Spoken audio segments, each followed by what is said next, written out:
Sure.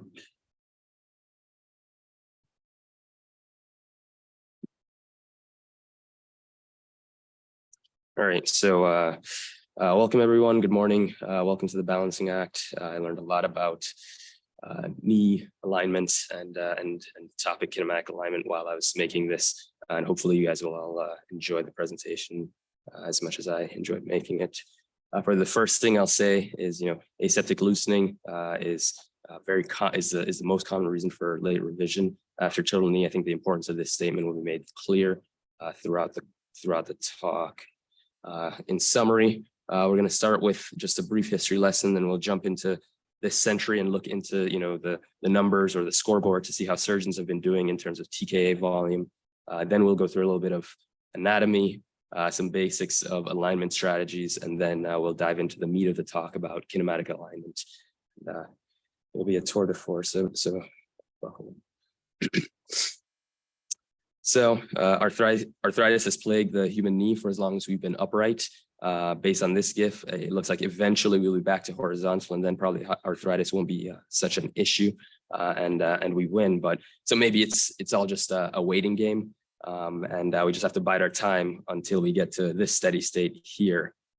But since we don't know when we'll get there, surgeons have taken on the challenge of trying to find a surgical solution to arthritis. So the earliest reports of any attempt to answer to arthritis were from the 1860s with resection and interposition arthroplasty. Like most things in medicine in the 1860s, they're pioneered by European surgeons. And like most things in medicine in the 1860s, it was fraught with complications, infection, death, persistent dysfunction. And of course, amputation was not uncommon to escape a greater affliction, which is something we discussed in a prior talk of mine.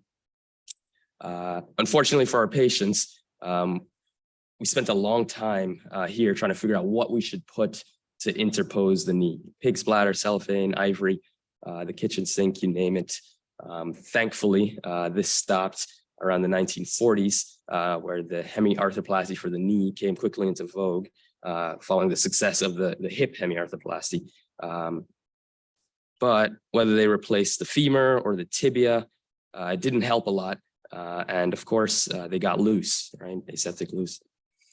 The hinge followed in quick succession in the 50s. And this was the first true bicompartmental knee replacement. But again, failed due to high constraint, and surprise, surprise, they got loose. So at this point in a boxing match, I think we call it a TKO, but surgeons pressed on. And so in the 1960s and 80s, we probably saw the greatest advancements in the TKA surgery to date. And so not really the focus of this talk, but developments in material science were crucial to the field moving forward. In the 60s and 70s, we saw bone cement and the original, the precursor of the polyethylenes and hard plastics being produced and approved by the FDA. And at the same time, almost in tandem, the surgeons in New England produced the unhinged TKA, which is pivotal for the field. And then after the TKA became unhinged, there was sort of this divide in the mode of thinking about total knee arthroplasty, mechanical or anatomical. And I think in 1970 and throughout the 70s, Dr. Freeman, a surgeon, Dr. Swanson, an engineer, developed the Freeman-Swanson knee, and a lot of the techniques surrounding mechanical alignment, and shored up by a lot of the balancing techniques developed by Dr. Insall Salvati, allowed the mechanical camp to sort of take hold of things. The mechanical design, it emphasized mechanical stability over anatomy. They sacrificed the cruciates, which really simplified bone cuts, right? It gave more surface area on the tibia for the bone implant interface. It made the surgery more reproducible. They placed implants according to the mechanical axis to reduce the deformity, straighten the limb, allow for even distribution of weight across the implant. And so this design and this mode of thinking about total knee is sort of the mother of the current total knee design that we have. But these two weren't in a silo, the Freeman, Swanson, Insull, they weren't in a silo, and many different theories and designs were emerging throughout the 70s. So this was, truly an arms race against arthritis at the time. So I like to think of it less as one overshadowing the other, but more as them happening, a lot of strides happening in tandem in the total knee arthroplasty world, which gave us the options we know today. Lately, there's been a renewed interest in trying to revisit some of the dogmas laid down in the 70s. And one thing that's been gaining popularity and showing some promise is the idea of placing implants in the kinematic as opposed to mechanical alignment. That's sort of the bulk of the talk today. So before we get right into it, we'll talk about some numbers. I think that looking at procedure volumes helps us to clarify sort of the gravity or the magnitude of and the implications of the topic at hand. So this study in JBJS in 2018 gives us a little insight into where we expect to be in the next decade or so. And based on their linear model, they expect upwards of 1.2 million primary total knees happening in 2030. By gender, more females than men are going to be getting total knees, which is a consistent trend. And then by age, the group projects that the greatest volume of arthroplasty is in the knee is going to be happening in that 55 to 64-year-old age group, with over 300,000 procedures happening based on their estimates. And then the next group, 65, the next three groups, 65 to 79, is going to have just over 750,000 total knees performed by 2030. So, and then this last one here just kind of runs back to what I said before. We've all seen some version of this graph, right? The rate of TKA is expected to rise unabated. It continues to affect a larger and larger swath of the population at large. As we know, the work we do in orthopedics affects individual function, right? And can have a lot of impact on individual independence in daily living. But I think we also need to remember, we do a lot that affects population level health and wellness. So again, the reason I share this is to sort of try and impress the importance of continued refinement of our techniques for this large population that we're affecting. So for our next section, this is probably nothing new to most. We'll go into just some basics of limb alignment. I want to make sure we're sort of all on the same page as we're talking through it, and kind of highlight some of the key things that the joint surgeons think about when they're hammering the implants in the knee. So the joint line typically exists, 3 degrees of varus from the mechanical axis of the tibia. Usually the mechanical axis, right, femoral head to the center of the ankle, the talus, passes maybe just medial to the tibial spines, but this can vary, right, and change in the setting of height, pelvis width, bony deformity, and extra-articular deformity, and so on.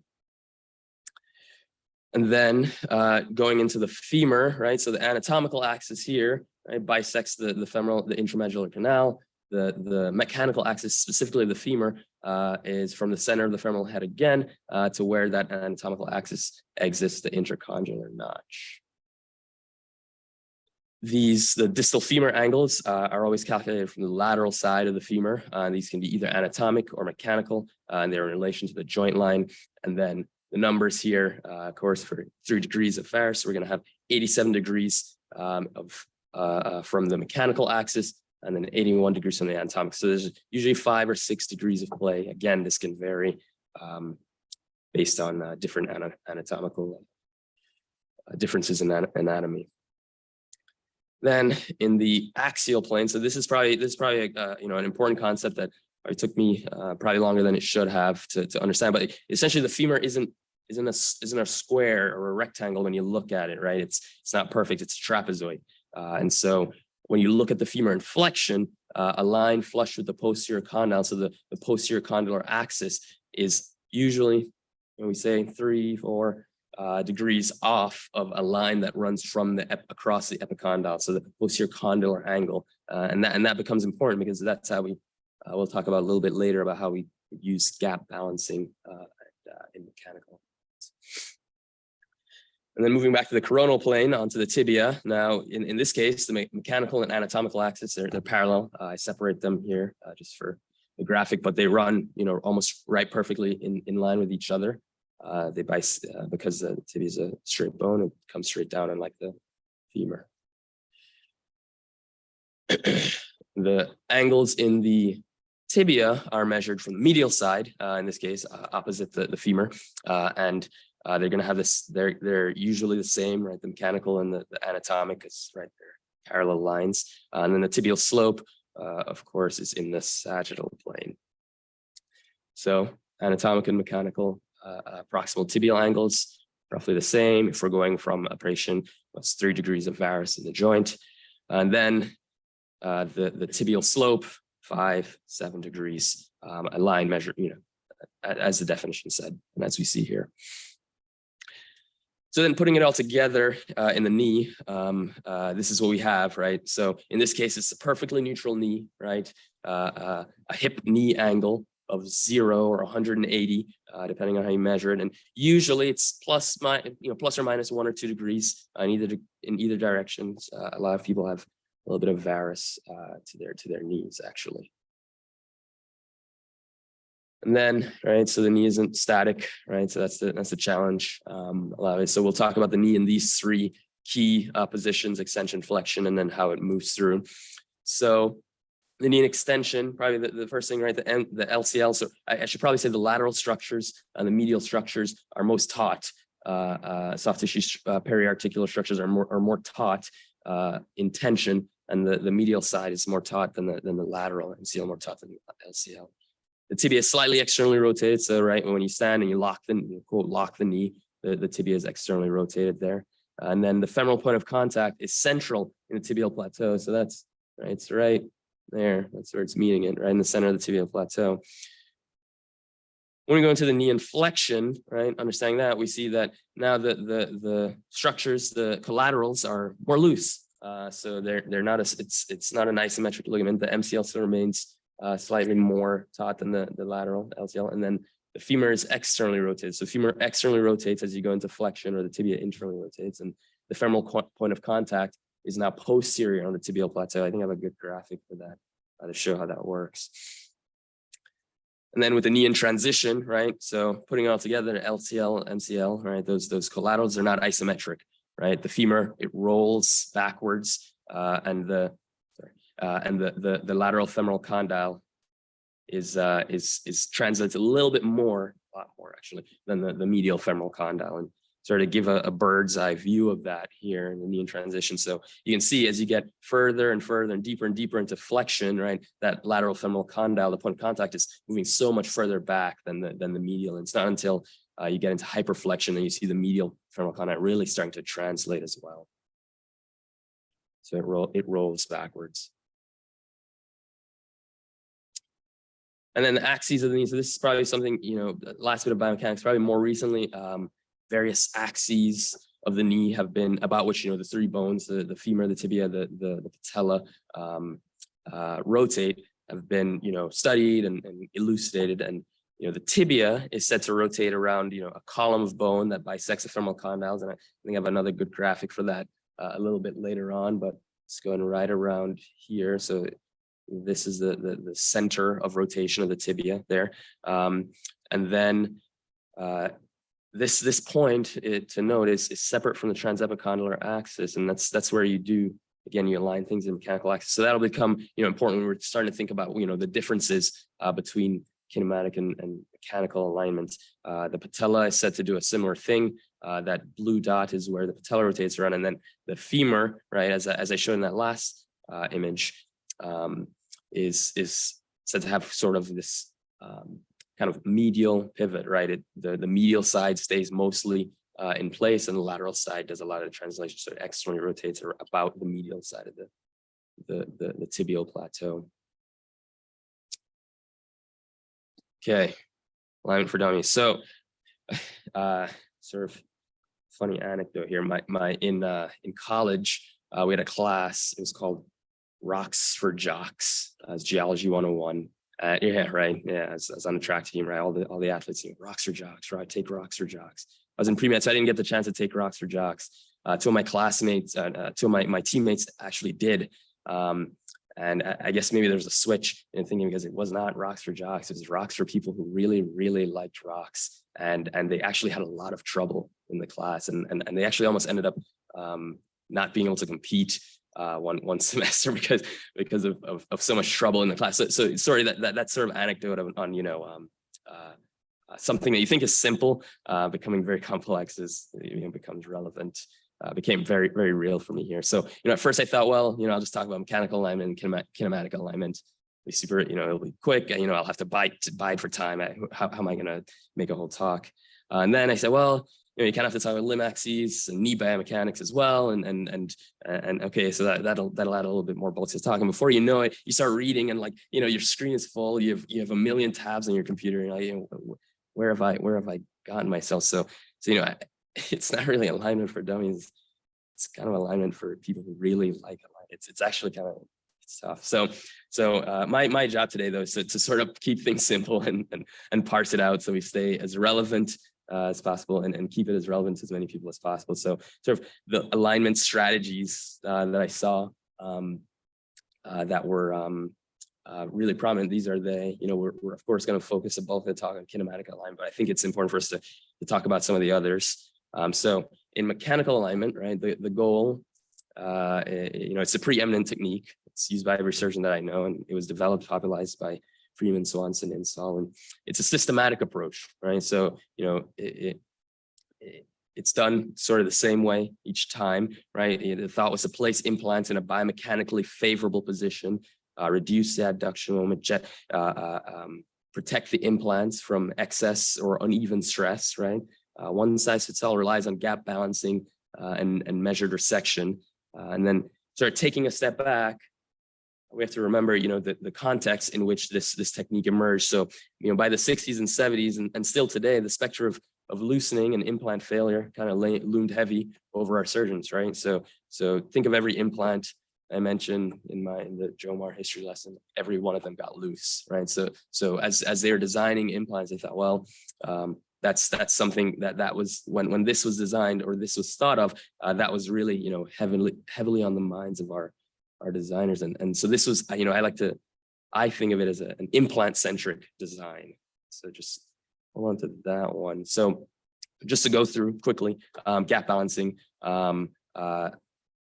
This technique, the goal is to get equal flexion and extension gap, right? The cuts are based on intraoperative assessment of these gaps with the goal to create a rectangular and symmetric gap in, at 0 degrees and at 90 degrees, right? And ligament releases are done based on intraoperative assessment. So first, you can do either way, but a lot of people get make their tibial cut, distal femur, and then they lock up their extension gap and make sure you have that rectangle. You flex the femur and then use various jigs in order to guide and create an equal, and spacers to create an equal flexion gap, a gap that's similar in flexion, that helps and not overstuff the joint. And then measured resection. So these are independent cuts, right? They're pre-planned, so you can, in theory, do them in any order, really.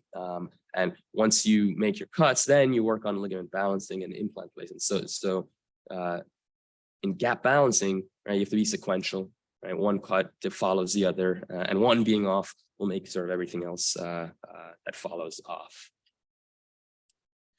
Okay, back to our list, anatomical alignment. So I saw this, and I was like, well, isn't that like kinematic alignment? Is that what we're trying to be more anatomical? So I think, the naming is close, but the differences aren't so subtle. Again, the goal is to have a straight limb, similar to mechanical alignment, and it's a systematic approach, right? But the difference here is that the joint line is left, quote, anatomic. It's not perpendicular to the mechanical axis. So that's the difference here. And everyone gets that joint line. It's just not perpendicular to the mechanical axis. Not as popular. Adjusted mechanical alignment. So the goal here is to have constitutional varus. And so, it keeps the limb in this, it depends wholly on the femur, right, to produce that varus, right? So the tibia is cut perpendicular to the joint line, and then you cut the femur so that the joint line will be, pardon me, perpendicular to the mechanical axis. Then you cut the femur so the joint line will be in var. So, much like the anatomical alignment, it keeps an anatomical joint line, right? But keeps the limb straight. Like I'm kind of trying to get kind of a best of both worlds sort of view. And then functional alignment. So this one is probably one of the more new ones, right? My understanding of what I was reading was that they use 3D pre-op assessment and imaging, right, as well as intraoperative data on ligament tension to guide the planning of the bone cuts. And the goal is to perform the cuts so that you don't have to do any sort of soft tissue work, but you keep the joint in a relatively neutral position, plus or minus 3 from 0, like I showed earlier. So it's a very new technique. It seems, that sounds very cumbersome to me, but apparently it's at least, it's been shown to be promising and has been shown to be, at least in some studies, not inferior to some of the techniques we use today. So perhaps this is a topic for another talk. And then probably the reason we're here, kinematic alignment.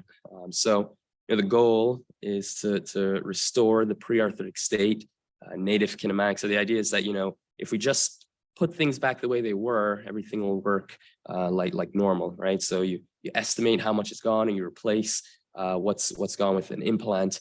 And everybody's joint line everyone gets the joint line they quote were born with or grew up with. And so it's, there's nuance in each case, and it's increasing in popularity, at least from what I read. So, and for good reason. So, goal to surgery, right? What do I do? What do I do with my hands? So the idea is to replicate native kinematics, right? I think that makes sense. We want, people want the knee to function like it used to. People want a normal knee, right? To forget the joint. It's particularly important to surgeons because, the closer you are to native kinematics, the better the other two goals are better, the better chance you're going to meet those other two goals.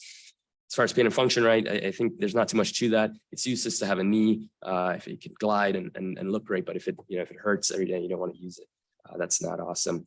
And then, right, the last thing is, we need implants to last, right? So think of it as purchasing versus leasing a car, right? You don't have to get a new car every year. You can't do surgery every year and freshen up the knee. Too morbid. You want a car that works, that starts every day, that doesn't break down on you in the UCAS parking lot. And you want to buy the car and it lasts, right? Just like surgeons want to place the implant and it not fail and loosen and not have to be revised. So I'm still looking for a mechanic.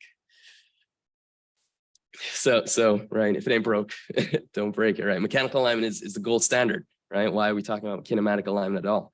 I think the implants and techniques produced from that lineage that I spoke about earlier, they've been meeting the goals, right? I think that's true, but the next few slides I show you, maybe we'll show that, maybe there's more to the story. There's some reading in between the lines, and beyond that, there's always room for improvement.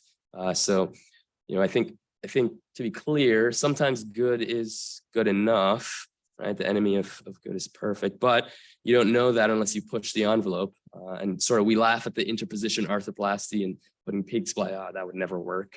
But I'm sure, they laughed at the people before them who didn't dare to step forward and take the next jump either.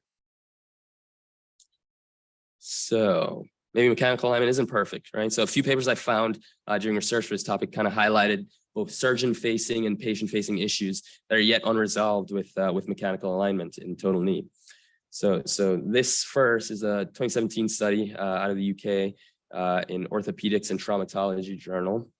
The authors hypothesized that total knee arthroplasty with mechanical alignment often causes joint overstuffing, ligament balancing problems.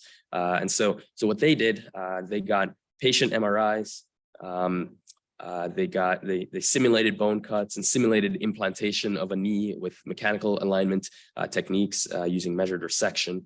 And what they found, what they reported at least was, based on the current techniques and based on the simulations, right? So this is in vivo, it's not in vivo, but excuse me. based on the current simulations, based on the current techniques, they saw that the joint was often overstuffed. The lateral joint was often overstuffed. And so what's wrong with that? Based on their modeling? Well, that means that, we're moving away from native kinematics, right? Which is one of our goals, right? The ligament tensions won't be like they were when they're native. The motion on the lateral side of the joint may be altered, and those things can lead to poor mechanical and kinematic outcomes for patients after TKA.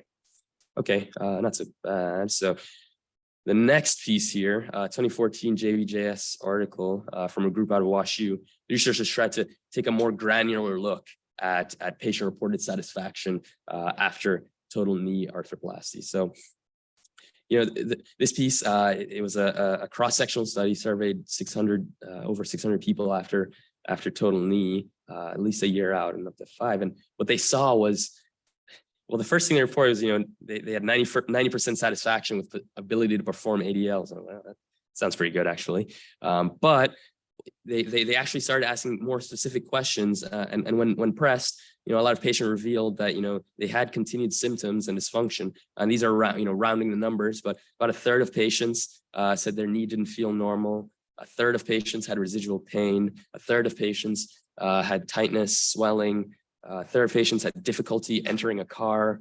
Half had difficulty with stairs, third, and another half, or slightly less than a half, were able to get back to the recreational activity that they were at before total knee. So these findings held true across the implant designs that they tested. So I'll say, to clarify, so the patients in this study, they were all none of them were above 65. So this is sort of that younger age group of patients, right, who are more active, and so I think that, right, there's a large population of total knee patients who may still be getting benefits and who may not have these issues, but this represents an increasingly large and not insignificant number of patients undergoing the procedure. So I still think these results are valid, at least to think about. And then this third piece here was a biomechanical, it was a cadaveric study from the Journal of Arthroplasty in 2018, and it looked at soft tissues around the knee, right? And what they saw, and they compared, in the cadavers after mechanical alignment techniques, making cuts with the mechanical alignment techniques, and then just the native soft tissue tensioning. And what they saw was that the gaps medially and laterally were least in extension, plateaued, a few degrees, actually like 20 or 30 degrees into flexion, and stayed that way all the way through the range of motion with native knees. But in knees that had the total knee cuts, the mechanical alignment cuts, they saw that the knees were had the lowest. They were equal amounts of tension at 0 and 90, and then in between that, in the middle of flexion, they actually had an increase in the gaps in between the joint.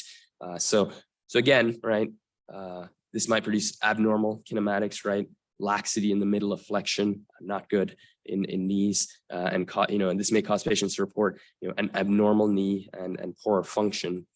So all is not well in paradise, right? This, a sample of some things I saw that I thought I could talk about quickly. But, right, I think that seeing these and papers like these kind of helps you understand why, there's been this impetus to try and develop strategies that might combat these sort of mid-range outcomes or these questionable outcomes. So, many strategies have been developed, right? And probably the one that got the most people excited was robotic surgery, right? More measured, more precise, more accurate. Unfortunately, this piece here, probably one of the more disheartening ones, is that in summary, it sort of seems like we're maxing out the optimization of the current procedure with the current techniques, right? So in 2019, JOA, this group out of Korea, they tried to figure out whether robots or robotics surgery could help us perform better surgery and ultimately produce better functional outcomes for patients and radiographic outcomes in the long run. and ultimately better survivorship. So the authors retrospectively looked at patient-reported outcomes and clinical and radiographic outcomes for 10 years out from patients 10 years out from TKA, and they compared patients who had the surgery with the robots, 84 and none, 79. They looked at functional outcomes, knee society score, KOS, SF36, clinical scores, range of motion, contractures, radiographic alignment, and they were all the same to get to the point.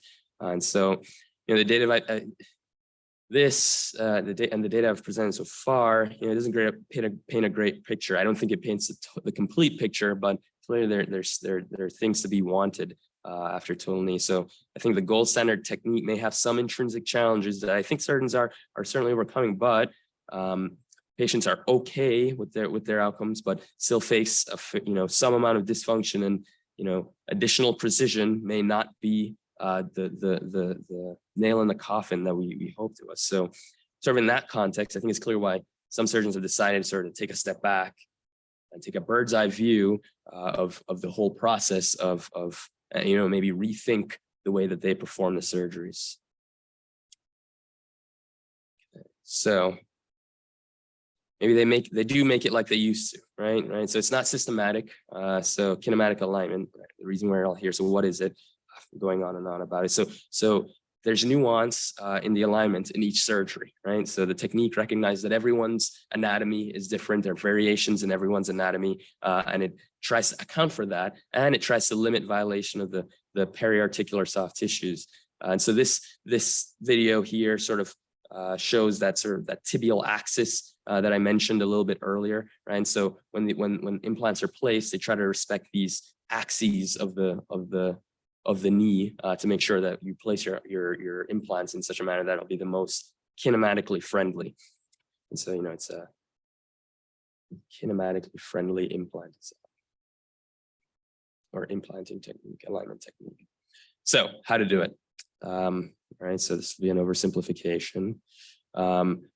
First, you make distal, you estimate the wear, you make distal femur cuts parallel to the distal femoral articular surface, right? You correct for cartilage wear. The idea is to place, again, the components in line with that axis of rotation of the tibia, which is different than the transepicondylar axis. And this is felt to be where the tibia actually rotates around. It's felt to be often parallel to the joint line. Then intraoperatively, right, bone resection is carried out. So you preoperatively, you would plan this, how much bone you expect to take. And then you take the bone, and then intraoperatively, the bone resection is carried out based. Finally, you do your bone cuts, and the thickness of which is measured by calipers. A lot of people use intraoperatively to measure the thickness of the piece to make sure you have appropriately sized implants which match the bone that was replaced. And I know I said that we don't.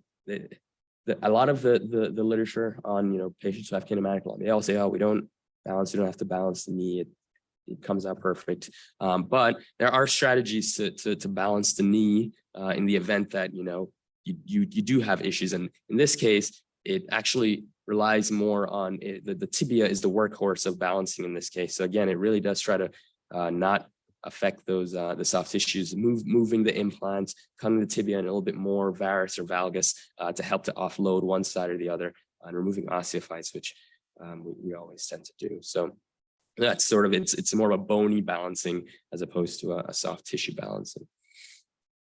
So that's what it is. All right, how does it measure up? Right, so I broke it down based on those three goals that we had mentioned before, right? So kinematics, how does it measure up? These studies show that total knees placed in kinematic alignment had an impact on gait parameters in all three planes of motion, right? So in the sagittal plane, the total range of motion and maximum swing phase flexion were in kinematically aligned knees, not significantly different from healthy controls, but was significantly greater than in mechanically aligned knees. And so this has been shown to affect patient satisfaction and level of function after total knee arthroplasty. In the coronal plane, right, adduction moment, so kind of force of adduction of the knee was more normal or more like the healthy controls in kinematic alignment than in mechanically aligned knees. And then this has been shown to, correlate with excessive medial joint loading, edge loading, mechanical outcomes for patients, and lateral joint liftoff. So again, this can have implications on joint perception and implant longevity. And then in the axial plane, the tibia is found was found to stay more stationary or even externally rotate sometimes in mechanically aligned knees during flexion, and did more internal rotation, which is the normal motion we expect in kinematically aligned knees during flexion. So this reminds then just this to remind us again, right? The femur is externally rotating, the tibia is internally rotating. So if you're doing if you're not doing that or the opposite of that in motion, right, that again will affect joint perception, and it'll change functional motion, and it may even have impacts on the implant longevity. As far as pain and function are concerned, these are just two of a subset of studies that have shown, positive results for kinematically aligned total knee arthroplasty. So the highlights of this first study are that kinematically aligned knees tend to have excellent patient-reported outcomes, no difference in complication profiles or survivorship. So what they did was they looked at outcome scores, KOS, the SF36, and the like. I think they had just under 900 knees in that first study total, in across 9 studies that they looked at. And what they saw was, again, right, when compared to mechanically aligned knees, the patient-reported outcomes were improved, but they couldn't find any worse short-term complication profiles. And then our second questions, our second piece asked the question in the title, and the answer, in short, in their conclusion was yes, it does in fact improve functional outcomes. And again, they looked at the WOMAC score, KSS, all the Oxford knee, and they were all improved. They didn't see a difference in pain in terms of whether the knee was, so the VAS score was not significantly different, whether they were implanted kinematically or mechanically. But in terms of clinical measures, so not patient-reported, physician documented, flexion was improved for kinematically aligned knees. So survivorship, right? Tick-tock time. The outcomes look good, right? The kinematics look good, but where mechanically aligned knees have sort of kind of stamped dominance on the field of adult recon is with implant longevity. I said it before, sort of an implant-centric, implant-friendly technique, and kinematic alignment just hasn't been around very long. The data on survivorship, though, is showing some promise. The first piece, with the lead author, Stephen Howell, who's one of the early proposers of kinematic alignment, he publishes his own 10-year data on the matter, right? In 222 knees, he reports that 97.5% survival with 0.2% annual revision rate for aseptic failure. So pretty good. I think, always when you talk about a single surgeon's reporting their outcomes, you always have to, right, take everything with a grain of salt. There, I think there was a study that showed that they tended to report, not necessarily fraudulently, but report the outcomes tended to be reported less or more favorably.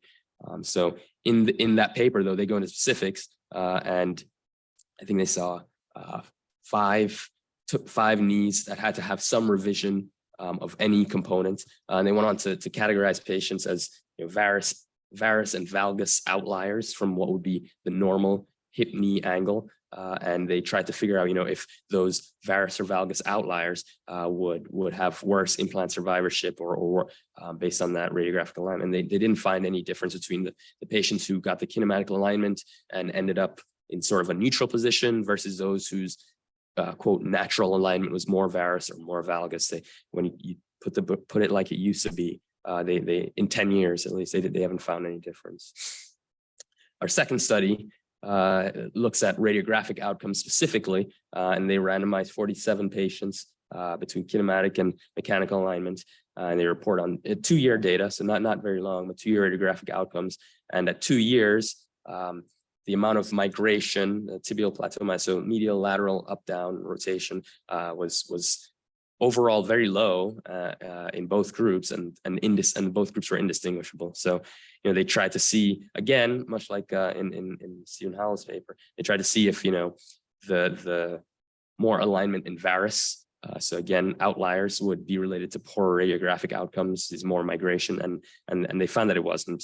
So it wasn't degrees of varus, it was not correlated. So again, acceptable survivorship data, comparable to the gold standard, and really no issues, arising related to joint line obliquity in this study. So actually, again, the data, right, on those three things, right, survivorship, pain and function, and kinematics, all sound pretty good early on, right? Still a relatively new technique, so right, too good to be true.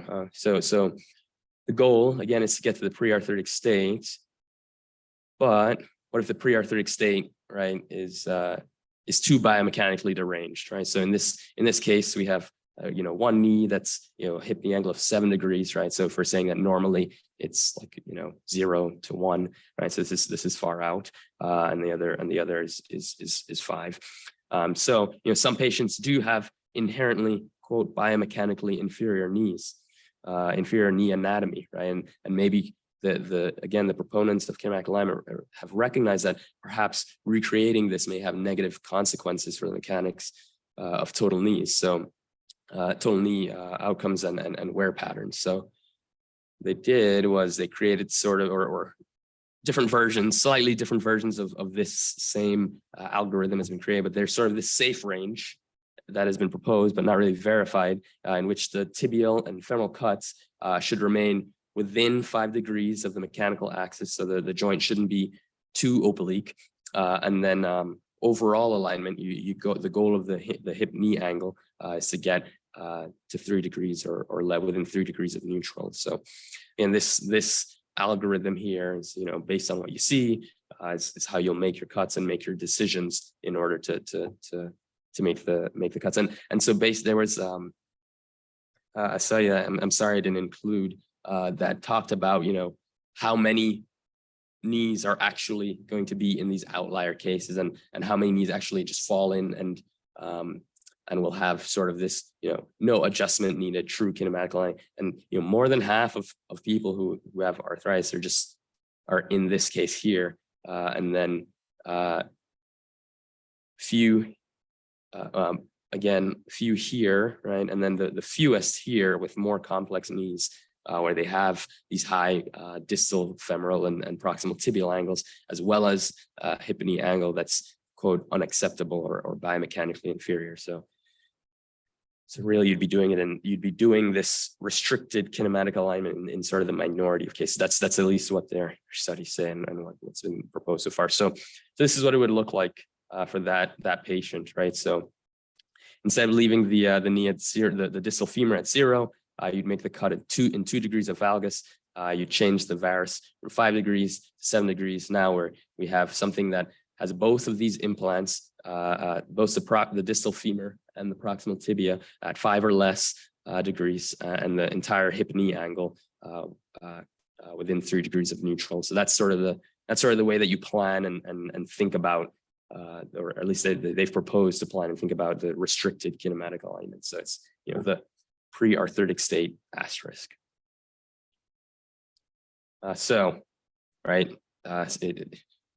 Something has to go wrong, right? There's a yin to every yang, and I think kinematic alignment still has its own set of problems that are yet unresolved, or at least I didn't find the answers, and some questions that we still need to answer. So, what do you do when there's extra articular deformity, right? So people who have femur or tibia fractures, in childhood, Blount disease and the like, who not Blount disease, that's articular, but the disease outside of the actual joint that affects the entire knee, the entire hip knee angle. What do you do in those cases?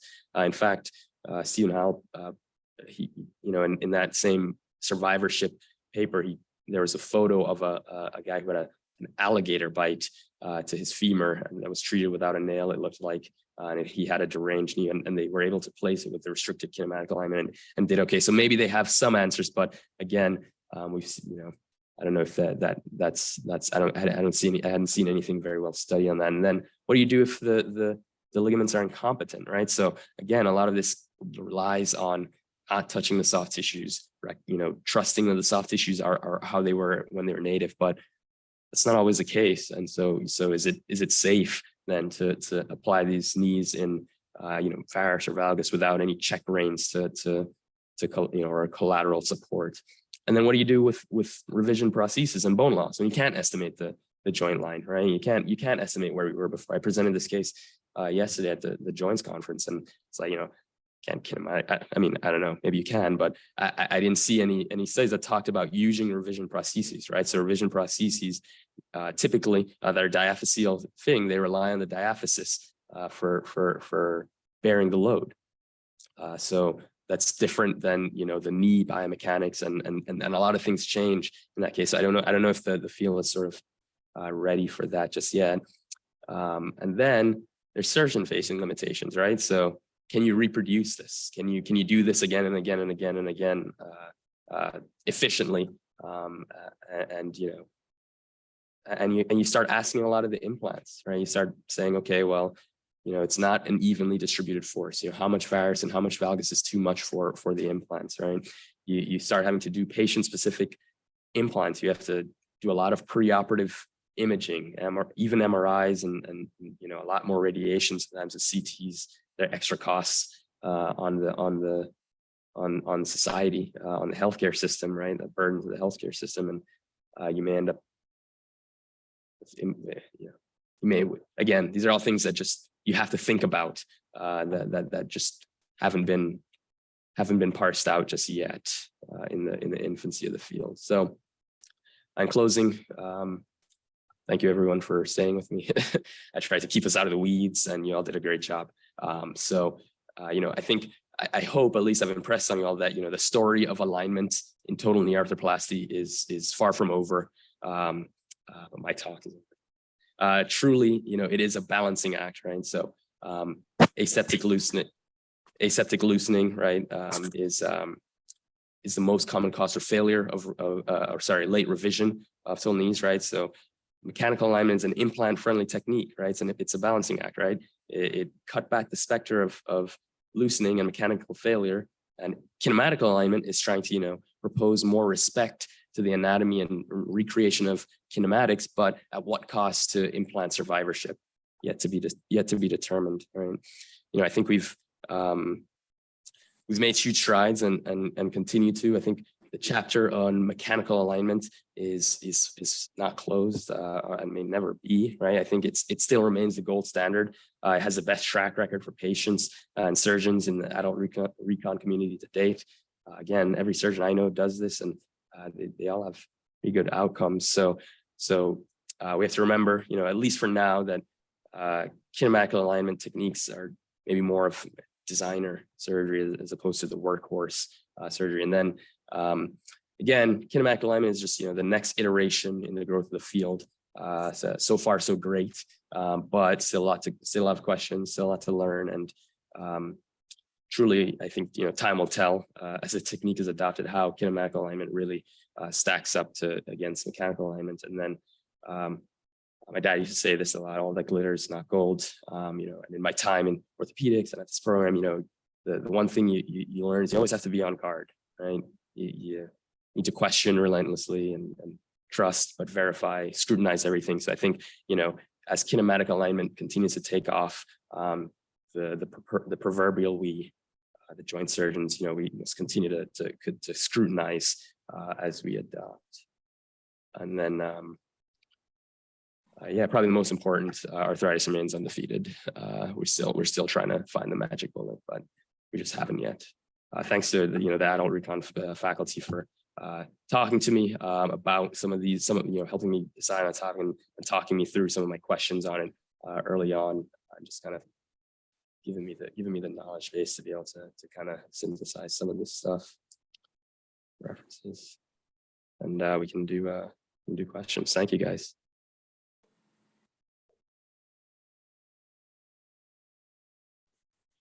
Well, thanks, Jomar. I thought that was quite a remarkable presentation of a tough topic. But the alignment for dummies, I could have told you right from the beginning that it was pretty much of a big bite to take on for a grand rounds. But I think you did a really good job.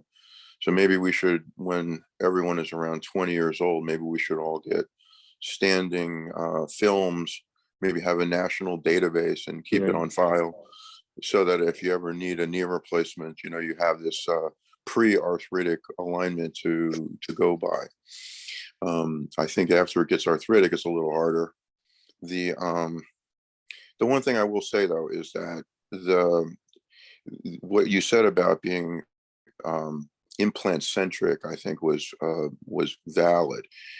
There, most of the studies that you're citing now are recent, but there are plenty of studies in the 70s that show that if the alignment is off significantly more than 3 degrees, for sure, that the wear and loosening rate is a lot higher. So the original data was strongly supportive of mechanical alignment. And then remember, all these people got arthritis, right? So their native knees couldn't handle the native alignment for too long. So just keep that in mind. I think that there we've given a nod to this right along, even if we are primarily a mechanical alignment people.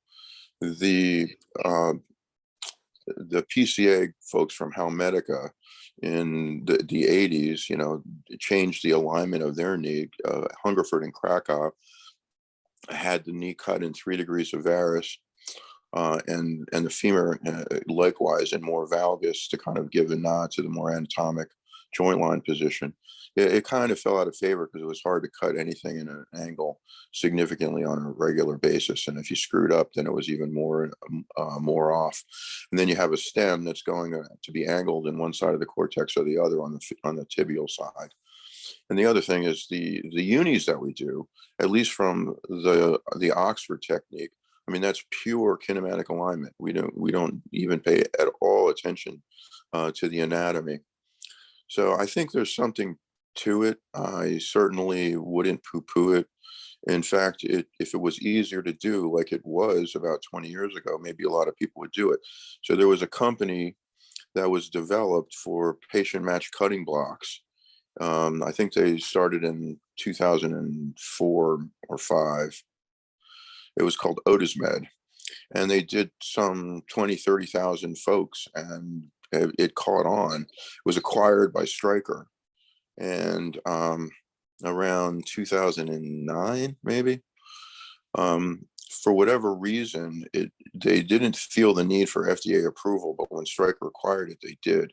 And Hozak, among others, put out a hit piece on the concept of kinematic alignment. And for whatever reason, in 2009, right after they were acquired, the FDA was presented with this and did not approve it.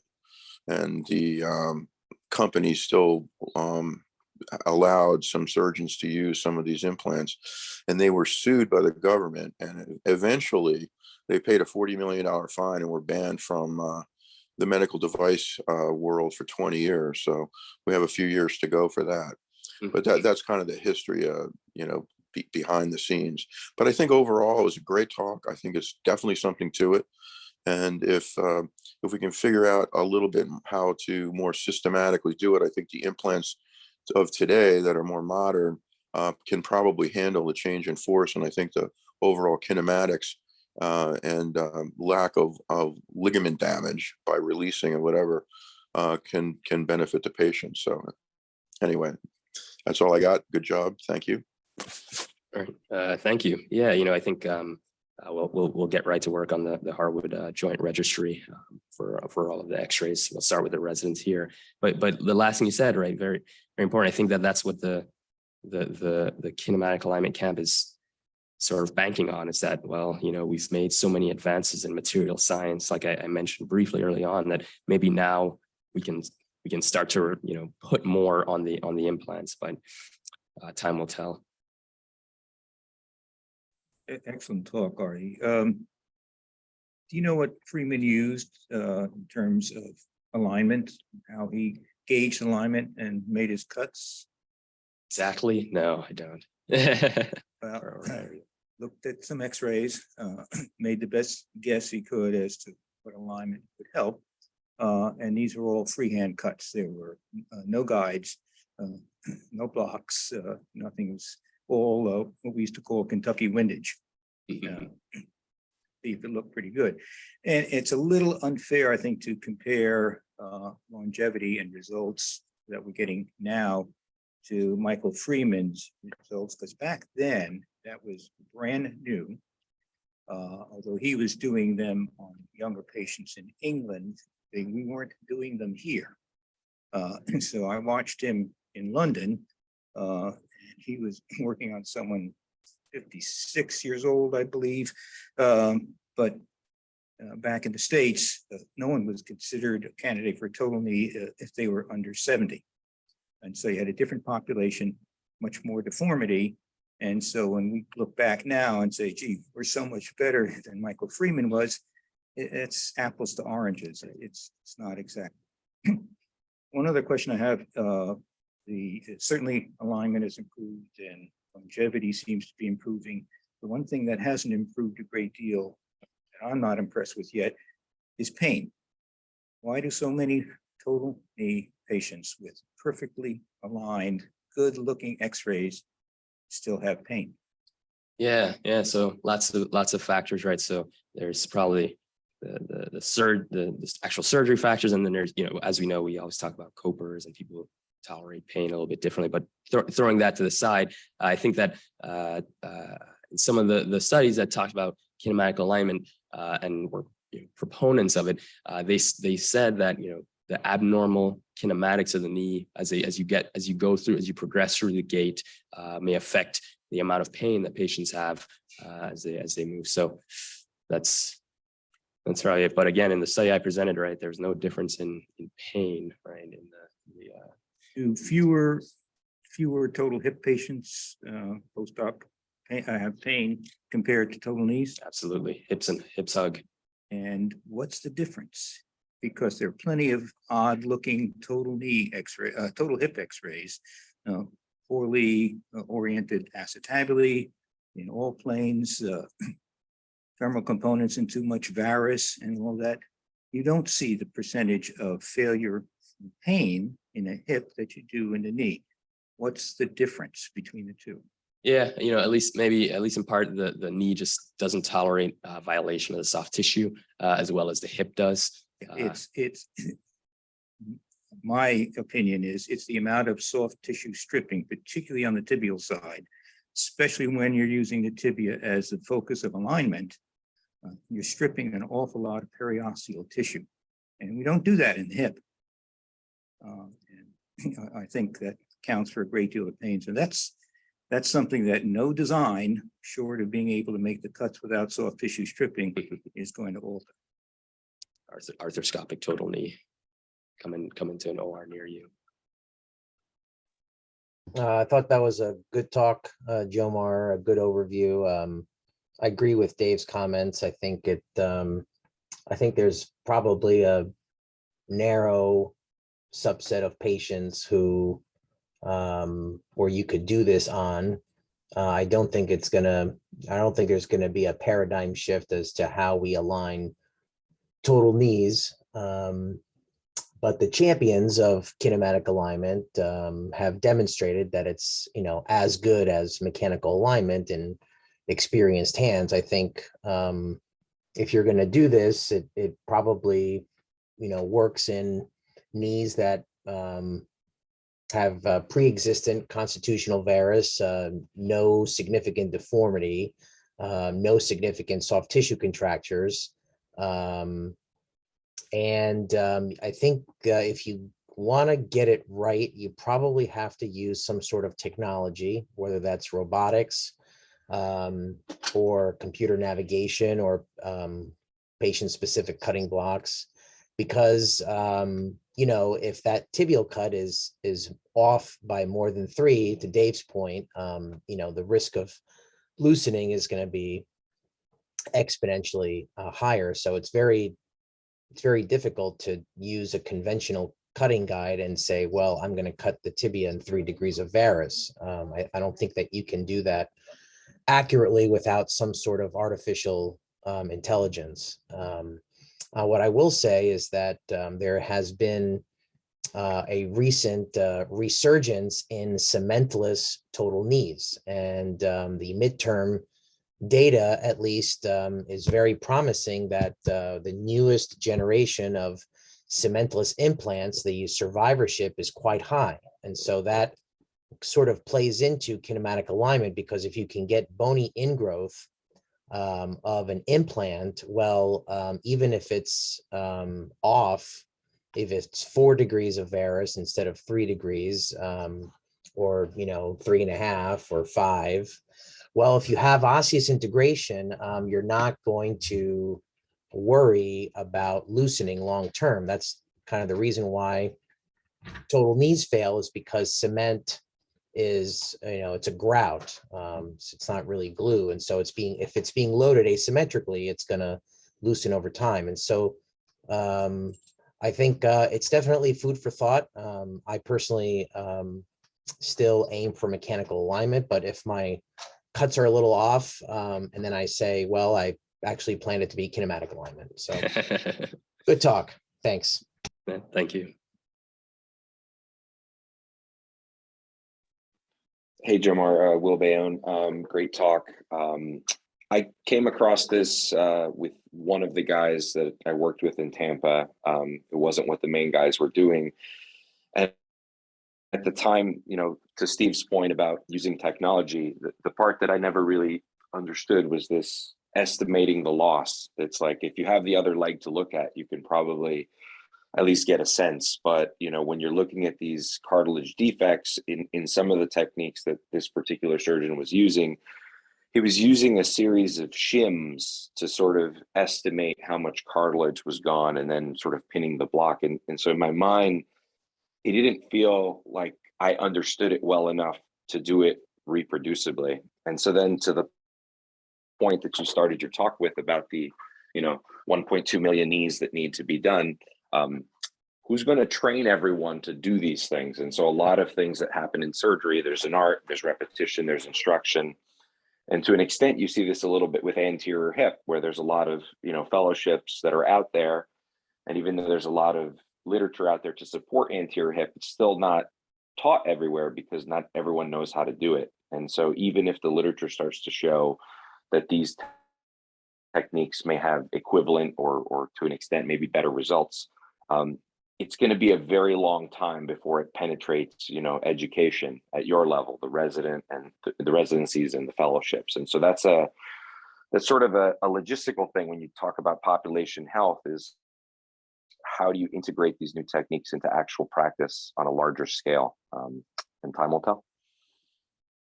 Right. Yeah. Thank you. Yeah. They'll be lagging, and always, we have to remember the people who are doing this now, they're sort of quote experts on this, right?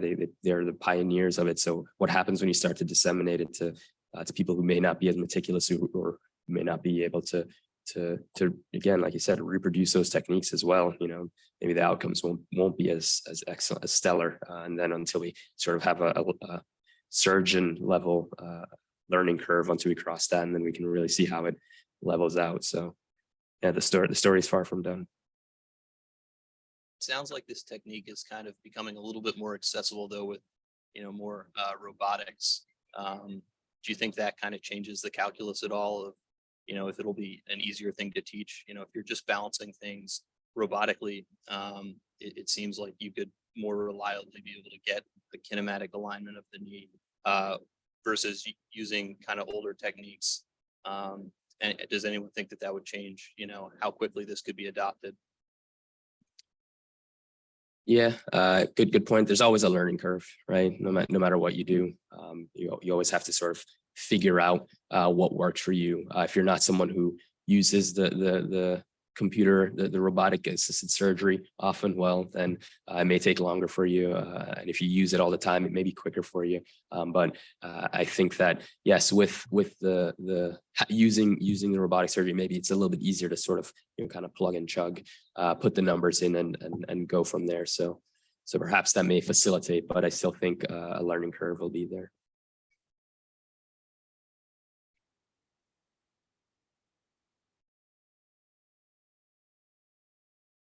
Awesome. Thank you very much, guys.